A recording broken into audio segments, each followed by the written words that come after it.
Hey everybody, it's David B over at Gengras Ford.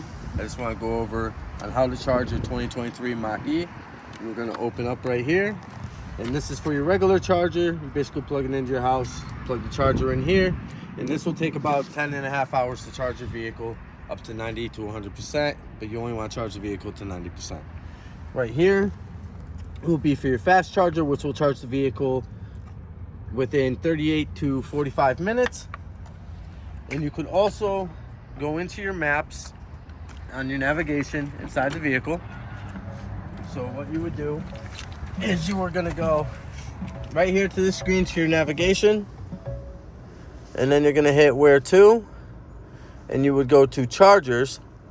Now this will come equipped with your Ford Pass. So once we link you into the Ford Pass, all of the charger stations all around the United States will pop up on this map, and you could pick one, and it'll bring you right to that charging station, and you can charge the vehicle right there. And they will come equipped with fast chargers. So basically you would be sitting there for about 38 to 45 minutes just to charge the vehicle, and you can continue on your route into your destination. For more information, please click the link of the description below.